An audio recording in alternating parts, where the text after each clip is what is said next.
আসসালামু আলাইকুম ওয়া রাহমাতুল্লাহি ওয়া বারাকাতুহু নাহমাদুহু ওয়া নুসাল্লি আলা রাসূলিহিল কারীম আম্মা বা'দু ফাআউযু বিল্লাহি মিনাশ শাইতানির রাজীম বিসমিল্লাহির রহমানির রহিম ওয়া আকিমুস সালাতা ওয়া আতুজ যাকাতা ওয়ারকাউ মা'আর রাকিঈন সাদাকাল্লাহুল আযীম আল্লাহুম্মা সাল্লি আলা মুহাম্মাদ ওয়া আলা আলি মুহাম্মাদ কামা সাল্লাইতা আলা ইব্রাহিম ওয়া আলা আলি ইব্রাহিম ইন্নাকা হামিদুম মাজিদ আল্লাহুম্মা বারিক আলা মুহাম্মাদ وعلى آل محمد كما باركت على إبراهيم وعلى آل إبراهيم إنك حميد مجيد। কাছে কিংবা দূরে, বাংলাদেশ থেকে কিংবা পৃথিবীর যে কোনো দেশ থেকে যারা আজকের এই লাইভ প্রোগ্রামটিতে যুক্ত হয়েছেন, আপনাদের সবাইকে আমি আমার অন্তরের অন্তঃস্থল থেকে শুভেচ্ছা এবং মোবারকবাদ জানাচ্ছি। আহলান ওয়া সাহলান ওয়া মারহাবান বিকুম ফি হাযাল লিকা আত-তাইয়িব আল মুবারক। আশা করছি আপনারা সবাই ভালো আছেন, সুস্থ আছেন, ঈমানের সাথে আছেন। এ পর্যায়ে আমরা জানবো জাকাত ফরজ হওয়ার কিছু শর্ত আছে।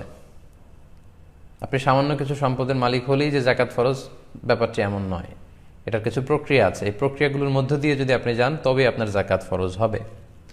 জাকাত ফরজ হওয়ার মোট 5টি শর্ত আছে। এ পর্যায়ে আমরা জাকাত ফরজ হওয়ার সে 5টি শর্ত নিয়ে আলোচনা করবো ইনশাআল্লাহ। জাকাত ফরজ হওয়ার প্রথম শর্ত হচ্ছে নিসাব, অর্থাৎ একটা সুনির্ধারিত পরিমাণ আছে যে এই অ্যামাউন্ট, একটা শারিয়া কর্তৃক নির্ধারিত স্ট্যান্ডার্ড আছে, এই স্ট্যান্ডার্ড পরিমাণ সম্পদের মালিক হলে তবে আপনার উপর জাকাত ফরজ। এর নিচে যদি হয় তাহলে আপনার উপর জাকাত ফরজ নয়। এগুলো নিয়ে আমরা বিস্তারিত কথা সামনে বলছি। তাহলে প্রথম শর্ত হচ্ছে নিসাব পরিমাণ সম্পদের মালিক হওয়া। 2 নম্বর শর্ত হচ্ছে যেটাকে আরবিতে বলে হালানিল হাউল, 1 বছর অতিক্রান্ত হওয়া, সেটা চান্দ্র বৎসর, পুরো 1 বছর আপনার কাছে ওই নিসাব পরিমাণ সম্পদ থাকা, এটা হচ্ছে দ্বিতীয় শর্ত। 3 নম্বর শর্ত হচ্ছে আল মিলকিয়া, ওনারশিপ, সেটা আপনার সম্পদ হওয়া। 4 নম্বর শর্ত হচ্ছে আজিয়াদা, ওই সম্পদটা আপনার প্রয়োজনীয় সব কিছুর অতিরিক্ত হওয়া। 5 নম্বর শর্ত হচ্ছে আদামুদ্দুয়ুন, মানে আপনার খুব বেশি পরিমাণে ঋণ না থাকা। যে পরিমাণে সম্পদ তার চেয়ে বেশি যদি ঋণ থাকে তাহলে তো আগে ঋণ দিতে হবে, জাকাত দেওয়া লাগবে না। এই মোটামুটি জাকাত ফরজ হওয়ার এই 5টি শর্ত। তো এই 5টি শর্ত সম্পর্কে আমাদের বিস্তারিত শুনতে হবে। যদি বিস্তরভাবে আমরা না জানি তাহলে আমরা বুঝতে পারবো না যে কোন প্রেক্ষাপটে আমাদেরকে কিভাবে জাকাত আদায় করতে হবে। তাহলে জাকাত ফরজ হওয়ার 5টি শর্তের প্রথম শর্ত হচ্ছে নিসাব পরিমাণ সম্পদের মালিক হওয়া। আমরা তাহলে প্রথম শর্তটি দিয়ে শুরু করি। আমরা বলেছি যে নিসাব মানে হচ্ছে এমন একটা স্ট্যান্ডার্ড, এমন একটা শরীয়ত কর্তৃক নির্ধারিত স্ট্যান্ডার্ডাইজেশন করা হয়েছে যে এই পরিমাণ সম্পদ যদি কারো কাছে থাকে তার মানে বোঝা গেল সে নিসাব পরিমাণ সম্পদের মালিক হয়েছে, এটাকে বলা হয় নিসাব। তো নিসাবের ক্ষেত্রে 2টি জিনিস দিয়ে শরিয়া আল ইসলামিয়া নিসাবকে নির্ধারিত করেছে। একটি হচ্ছে স্বর্ণ আর একটি হচ্ছে রৌপ্য, গোল্ড অ্যান্ড সিলভার। যেহেতু একটা সময়ে গোল্ড এবং সিলভার দিয়ে সবকিছু কেনা বেচা হতো এবং তখনকার সময়ে কারেন্সি বা মুদ্রা বলতে স্বর্ণের মুদ্রা, রূপার মুদ্রায় ছিল দিনার দিরহাম। পরবর্তীতে এখন আমরা যে পেপার মানি ইউজ করি, কাগজের ক্যাশ বা টাকা, এটা আবিষ্কৃত হয়েছে। কিন্তু বেসিকলি কারেন্সি ছিল আগে গোল্ড এবং সিলভার। তাই এটা দিয়েই আল্লাহ রাসূল সাল্লাল্লাহু আলাইহি সাল্লাম জাকাতের নিসাব নির্ধারণ করেছেন। তো স্বর্ণের ক্ষেত্রে নিসাব হচ্ছে, আমরা কম বেশি সবাই এটা জানি যে 7.5 তোলা স্বর্ণ যদি আমাদের থাকে তাহলে তিনি নিসাব পরিমাণ সম্পদের মালিক হলেন। আর রূপা দিয়ে যে স্ট্যান্ডার্ড ফিট করা হয়েছে সেটা হচ্ছে 52.5 তোলা রূপা। তোলা আর ভরি এটা একই জিনিস। তাহলে 7.5 তোলা বা 7.5 ভরি স্বর্ণ আর 52.5 তোলা বা 52.5 ভরি রূপা। ইন্টারন্যাশনালি এটাকে গ্রাম দিয়ে যদি আমরা কনভার্ট করি তাহলে স্বর্ণের ক্ষেত্রে 85 গ্রাম স্বর্ণ আর রৌপ্যের ক্ষেত্রে 595 গ্রাম রূপা। এই যে 2টা স্ট্যান্ডার্ড, গোল্ডের স্ট্যান্ডার্ড 7.5 ভরি বা 85 গ্রাম স্বর্ণ, আর রূপার জন্য স্ট্যান্ডার্ড হচ্ছে 52.5 ভরি বা 52.5 তোলা, যেটাকে গ্রাম দিয়ে বললে 595 গ্রাম। এই যে 2টা স্ট্যান্ডার্ড, এটা যদি কেউ মিট করে তাহলে তার নিসাব পরিমাণ সম্পদ আছে বলে এটাকে কনসিডার করা হবে।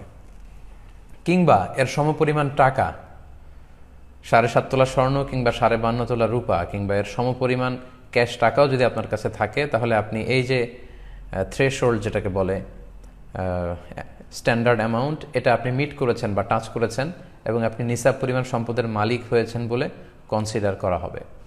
এখন এখানে সমস্যা যেটা, সেটা হচ্ছে আমরা সবাই জানি যে সিলভারের দাম কম কিন্তু গোল্ডের দাম অনেক বেশি। তা এখন গোল্ড দিয়ে যদি আমরা নিসাব ধরি তাহলে অনেক বেশি টাকা থাকা লাগে, তাহলে জাকাত ফরজ হয়। আর রূপার নিসাব যদি ধরি তাহলে খুব অল্প টাকা থাকলেই জাকাত ফরজ হয়ে যায়। এখন আমরা কি করব? কারণ আমরা যদি গোল্ড দিয়ে নিসাব ধরি তাহলে দেখা যাচ্ছে যে 7.5 তোলা স্বর্ণের দাম প্রায় বাংলাদেশি টাকায় হিসেব করলে, যদিও স্বর্ণের মধ্যে অনেক ক্যাটাগরিজ আছে, আমরা যদি 22 ক্যারেটের স্বর্ণের কথা বলি অনেক দাম, 18 ক্যারেট হিসেব করলে আরও কম। তো দেখা যাচ্ছে যে 18 ক্যারেটের এটাও যদি ধরি তাহলে 3.5 লক্ষ টাকা ক্রস করবে। আজকে একটা হিসাবে দেখলাম যে আমি প্রায় 3,70,000 টাকা। তাহলে মোর দেন 3.5 লক্ষ টাকা যদি কারো কাছে থাকে তাহলে তার নিসাব পরিমাণ সম্পদ আছে বলে কনসিডার করা হবে যদি গোল্ডেরটা ধরি। কিন্তু তার বিপরীতে রূপার নিসাব যদি আমরা কনসিডার করি সেক্ষেত্রে 52.5 তোলা রূপার দাম বা 595 গ্রাম রূপার দাম আসতেছে সর্বোচ্চ 50-52 টাকা। এক ভরি বা 1 তোলা রূপার দাম যদি 1,000 টাকা করে আমরা ধরি, এরকমই শুনলাম দামটা, তাহলে ম্যাক্সিমাম এটা 50,000-52,000 টাকা আসতেছে। তো কোথায় 50,000 আর কোথায় 3.5 লক্ষ, 7 গুণ বেশি ডিফারেন্স। তো এক্ষেত্রে আমরা কি করব? এক্ষেত্রে দুইটা মতামতই আছে। গোল্ডের মেজারমেন্টও ধরা যেতে পারে, যেহেতু এটা শরিয়াতে নির্ধারিত প্রেসক্রাইব করা হয়েছে, আবার রূপার সিলভারের এটাও ধরা যেতে পারে। এখন আমরা কোনটা ধরবো? আমরা এই ব্যাপারে ছোট্ট একটা অ্যানালাইসিস শুনলে আমরা বুঝতে পারবো যে আসলে কোনটা ধরা উচিত। এক্ষেত্রে দুইটা মত। কেউ কেউ বলেন গোল্ড ইজ স্ট্যান্ডার্ড, গোল্ডটাই ধরতে হবে। কেন ধরতে হবে? তার কারণ হচ্ছে আল্লাহ রাসূল সাল্লাল্লাহু আলাইহি ওয়াসাল্লামের সময় যখন গোল্ড আর সিলভার দিয়ে, সোনার রূপা দিয়ে জাকাতের নিসাব নির্ধারণ করা হয়েছিল তখন দুইটার মূল্যমান সমান ছিল। অর্থাৎ 7.5 তোলা স্বর্ণের বিনিময়ে 52.5 তোলা রূপা পাওয়া যেত, অনেকটা এরকম কাছাকাছি ছিল। অথবা 52.5 তোলা রূপা বিক্রি করলে 7.5 তোলা স্বর্ণ পাওয়া যেত।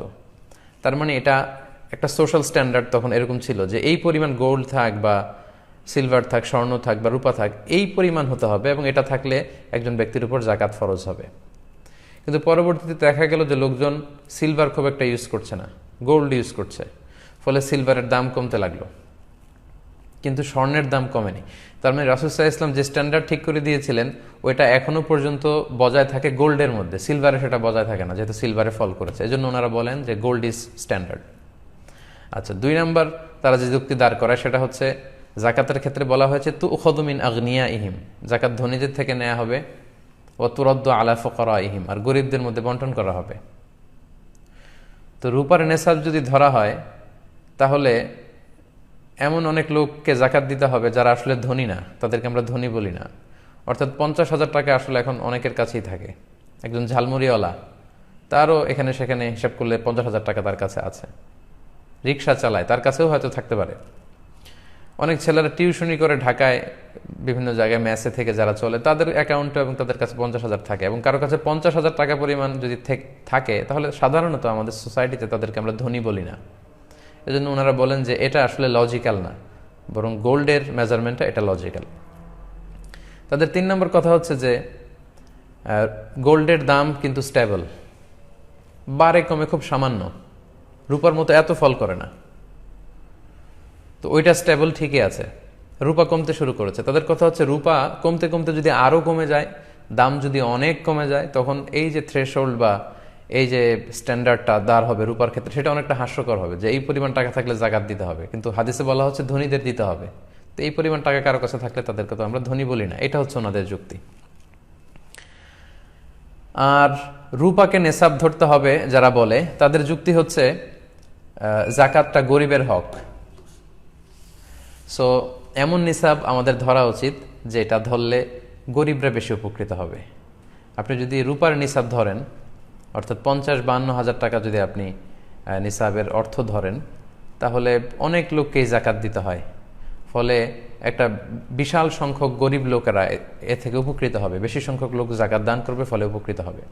তো রূপার নিসাবটা ধরলে যেটা লাভ হয়, দুই দিক থেকেই লাভ। যিনি জাকাত দিচ্ছেন তারও লাভ, যিনি নিচ্ছেন তারও লাভ। যিনি দিচ্ছেন তার লাভ হচ্ছে তিনি সওয়াব পেয়ে ধন্য হচ্ছেন, কারণ হাদিসে আছে যে এটা পাহাড় সম হয়ে ফিরে আসে, হাত্তা তাকুনা মিসলাল জাবাল। আপনি যে জাকাত দান করবেন এটা বিফলে যাচ্ছে না, এটা পাহাড় সমান বড় করে আল্লাহ তাআলা আপনাকে ফিরিয়ে দিবেন। আবার এই বিশ্বাসটা আমাদের থাকতে হবে। আর যিনি নিচ্ছেন, গ্রহীতা, তিনি উপকৃত হচ্ছেন আর্থিকভাবে। তাহলে রূপার নেসাব যদি, এটাকে যদি আমরা স্ট্যান্ডার্ড ধরি, তাহলে দুই দিক থেকে সুবিধা। দাতা এবং গ্রহীতা উভয়ই লাভবান। দাতা লাভবান হচ্ছে আখিরাতে এবং যেই লাভটা আমাদের খুব বেশি দরকার, আর গ্রহীতা লাভবান হচ্ছে দুনিয়াতে, দারিদ্রতা বিমোচনের ক্ষেত্রে এটা বিশাল একটা ভূমিকা পালন করবে। So with all this aspects and discussion, দুই দিকের সব যুক্তি তথ্যপাত্য আমরা পেশ করার পরে আমরা এই সিদ্ধান্তে আসতে পারি যে আমরা রূপার যে নেশাবটা এইটা সাজেস্ট করা উচিত। এটা সাজেস্ট করলে সবারই লাভ, যিনি দিচ্ছেন তারও লাভ, সওয়াব পেতে ধন্য হচ্ছেন, আর যিনি নিচ্ছেন যেহেতু এটা গরিবদের হক, গরিবরাও অনেক উপকৃত হচ্ছে। কিন্তু স্বর্ণের নিসাবটা ধরলে কিন্তু অনেকের জন্য জাকাত ফরজ হচ্ছে না। বাট এখানে একটা জিনিস খেয়াল রাখতে হবে, যেহেতু আল্লাহ রাসূল সাল্লাল্লাহু আলাইহি ওয়াসাল্লাম স্বর্ণেরও নিসাব উল্লেখ করেছেন, কেউ যদি স্বর্ণের নিসাবটা ধরে এবং তার কাছে যদি মনে হয় যে না এটা বেশি লজিক্যাল, রূপারটা আমি ধরবো না, তাহলে এটাও ঠিক আছে। স্বর্ণের নিসাব অনুযায়ী যদি কেউ জাকাত আদায় করে তার জাকাতও আদায় হয়ে যাবে, তার জাকাত যে আদায় হয়নি এমনটা বলা যাবে না। কিন্তু আমরা যেহেতু জাকাতটা গরিবের হক, আনফা আলিল ফোকারা, সেহেতু আমরা রূপারটাকে সাজেস্ট করি, তাহলে যিনি দিচ্ছেন যিনি পাচ্ছেন উভয়ই উপকৃত হবেন। আশা করি নিসাবের প্রথম যে শর্ত জাকাত ফরজ হওয়ার নিসাব, এ ব্যাপারে আপনারা ব্যাপারটা বুঝতে পেরেছেন এবং ক্লিয়ার হয়েছেন আশা করছি। এবার জাকাত ফরজ হওয়ার দ্বিতীয় শর্তের দিকে আমরা যাই। দ্বিতীয় শর্ত আমরা বলেছিলাম যে হাল আনিল হাউল, অর্থাৎ 1 বছর পূর্ণ হওয়া। এই যে আপনি রূপার নিসাবের মালিক হলেন, লেটসে 50 বা 50,000 টাকাই ধরুন, লেটসে 50,000 বিডি টাকা। এই টাকার মালিক যেদিন আপনি হবেন, আল্লাহ তাআলা এই পরিমাণ টাকা বা গোল্ড বা সিলভার যদি আল্লাহ আপনাকে মালিক বানায়, তখন ওই ডেটটা আপনাকে টুকে রাখতে হবে। কারণ আল্লাহ তাআলা আপনাকে যে নিসাবের যে সীমা, ওই সীমায় পৌঁছিয়েছেন। আপনি আল্লাহ শুকরিয়া করে ওই ডেটটা টুকে রাখবেন। যখন আপনি এই পরিমাণ সম্পদের মালিক হয়েছেন, আপনার ডায়েরিতে টুকে রাখবেন যে এত তারিখে আল্লাহ তাআলা আমাকে নিসাব পরিমাণ সম্পদের মালিক বানিয়েছে। এবং বানানোর পরে আপনি অপেক্ষা করবেন যে 1 বছর পরিমাণ সময়, 1 বছরের এই দীর্ঘ পিরিয়ড অফ টাইমে এই পরিমাণ টাকা আপনার কাছে থাকে কিনা, এটা স্টেবিলিটি কতটুকু, সারিয়া এটা দেখতে চাই। হুট করে কেউ টাকার মালিক হলেই তাকে জাকাত দিতে হয় না, বরং এটা 1 বছর অতিক্রান্ত হয় কিনা এটা দেখতে হবে। এই 1 বছর পরিমাণ আপনার ফিনান্সিয়াল অবস্থা ভালো থাকাটাকেই হাল আনিল হাউল বলা হচ্ছে। 1 বছর পরিমাণে নিসাব পরিমাণ সম্পদ থাকতে হবে, তাহলে আপনার উপর জাকাত ফরজ হবে, তা না হলে নয়। হুট করে জাকাত ফরজ হয় না।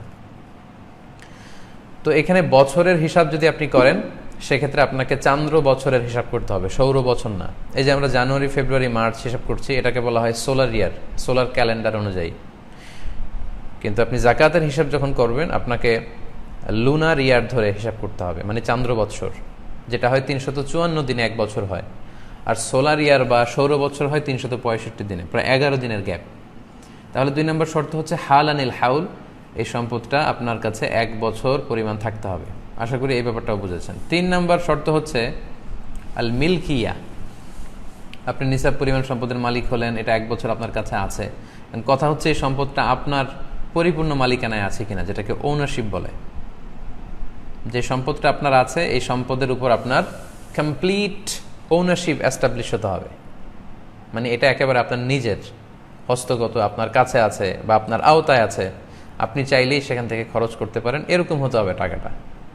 এখানে যদি এমন হয় যে আপনার কাছে আমানতের টাকা আছে, কেউ আপনার কাছে 5 লক্ষ টাকা আমানত রেখেছিল, ওই আরেকজনের আমানতের টাকা থেকে কিন্তু আপনি আবার জাকাত দিয়ে দিতে পারবেন না, কারণ এই টাকাটা আপনার না। যিনি আপনার কাছে আমানত রেখেছিল, এটা তার টাকা। সো অন্যের আমানতের টাকা আপনি জাকাত দিতে পারবেন না। তাহলে 3 নম্বর শর্ত আমরা বুঝতে পারলাম যে ওনারশিপ থাকতে হবে, এটার মালিক আপনার হতে হবে। 4 নম্বর শর্ত হচ্ছে, আরবিতে এটাকে বলে আজিয়াদা, মানে অতিরিক্ত হওয়া। আপনার প্রয়োজনাতিরিক্ত হতে হবে এই সম্পদটা, আপনার কাজে লাগছে না, অলস পড়ে আছে, অতিরিক্ত টাকা, উদ্বৃত্ত টাকা। দেখেন ইসলামী শরিয়া কত সুন্দর ভারসাম্যপূর্ণ বিধান আমাদের জন্য ফিক্স করেছে। ইসলাম বলছে যে তোমার সকল খরচ, আপনার পার্সোনাল এক্সপেন্সেস যা আছে, আপনার ফ্যামিলি এক্সপেন্সেস, আপনার ট্রান্সপোর্টেশনের জন্য যে খরচ লাগে, আপনার অ্যাকোমোডেশন বা লিভিং কস্ট, যেই ফ্ল্যাটে আপনি থাকছেন ওই ফ্ল্যাটের ভাড়া আপনি ঠিকমতো দিতে পারছেন, আপনার বাচ্চাদের স্কুলিং, আপনাদের মেডিকেল এক্সপেন্সেস, যেটা চিকিৎসার জন্য যত খরচ, এসব যাওয়ার পরে, ইভেন আপনার হালাল এন্টারটেনমেন্টের পরে আপনি প্রতি বছর কোথাও ট্যুর করেন বা বেড়াতে যান, এগুলোর খরচও ঠিকঠাক মতো চলছে। অর্থাৎ আপনার খাওয়া দাওয়া, চলা ফেরা, বাচ্চাদের পড়াশোনা, একটা সম্মানজনক লাইফ লিড করার পরে যদি প্রতি মাসেই আপনার কাছে এরকম 50-52 হাজার টাকা অতিরিক্ত থেকে যায় এবং এটা পুরো বছর ব্যাপী আপনার কাছে থেকে যায়, ঠিক তখন আপনার উপর জাকাত ফরজ হয়, এর আগে না। অর্থাৎ আপনার নিত্য প্রয়োজনীয় সব কিছু খুব স্মুথলি, আপনার life leading system is very smooth, খুব স্মুথলি আপনি সব কিছু করছেন, আপনার কোনো সমস্যা হচ্ছে না, সব চাহিদা আপনি ফুলফিল করতে পারছেন, তারপরেও কিছু টাকা, নিসাব পরিমাণ টাকা যদি আপনার কাছে থেকে যায়, ঠিক তখনই সারিয়ে আপনার উপর জাকাতকে ওয়াজিব করে, তার আগে নয়। তাহলে 4 নম্বর শর্ত আমরা জানলাম যে এটা আপনার অতিরিক্ত কাজে লাগছে না, অলস টাকা, উদ্বৃত্ত টাকা পড়ে আছে, ওইটার উপর জাকাত ফরজ, আপনার প্রয়োজনীয় টাকা থেকে জাকাত দিতে বলা হয়নি। তাহলে 4টা শর্ত আমরা জানলাম। এবার জাকাত ফরজ হওয়ার সর্বশেষ শর্ত হচ্ছে আদামুদ্দুয়ুন, ঋণ না থাকা। আপনার কাছে টাকা আছে ঠিকই, কিন্তু আবার ঋণও আছে বিশাল পরিমাণ। যে পরিমাণে টাকা আছে তার চেয়ে যদি বেশি ঋণ থাকে তাহলে আপনি জাকাত দিবেন না, আগে ঋণ দিবেন। তো এই পরিমাণ ঋণ থাকলে আপনার উপর জাকাত কিন্তু ফরজ হয় না। ঋণের ক্ষেত্রে কয়েকটি বিষয় খুব ভালো করে আমাদেরকে বুঝে নিতে হবে। ঋণের কিছু ধরন আছে, কিছু ক্লাসিফিকেশন আছে। এক ধরনের ঋণ হচ্ছে যেটা আমাকে একবারে পরিশোধ করে দিতে হবে। আপনি যেদিন জাকাত হিসেব করবেন ওই দিন এই ঋণটা আপনি আপনার মূল অ্যাসেট থেকে বাদ দিতে পারবেন।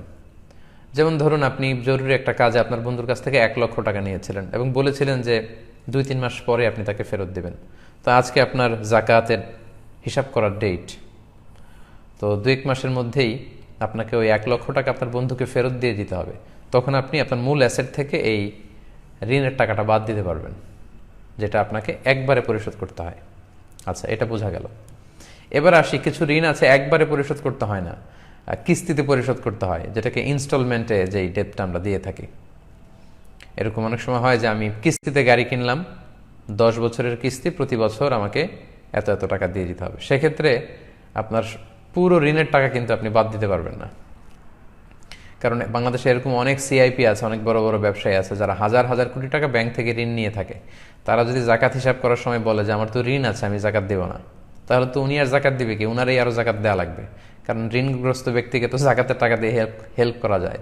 তো এই ধরনের বড় ব্যবসায়ী যারা আছে ওনারা এটার আওতাভুক্ত নয়। এখানে আমি স্বাভাবিক ঋণের কথা বলছি, আপনার জরুরি প্রয়োজনে বেসিক নিডস পূরণের জন্য আপনি যেই ঋণ করেছেন, সেই ঋণ যদি কিস্তিতে পরিশোধযোগ্য ঋণ হয়, ইনস্টলমেন্টের ঋণ হয়, সেক্ষেত্রে আপনি পুরো ঋণের টাকা বাদ দিতে পারবেন না। আপনি বাদ দিবেন হচ্ছে ম্যাক্সিমাম 12 মান্থস, 12 মাসের ঋণ।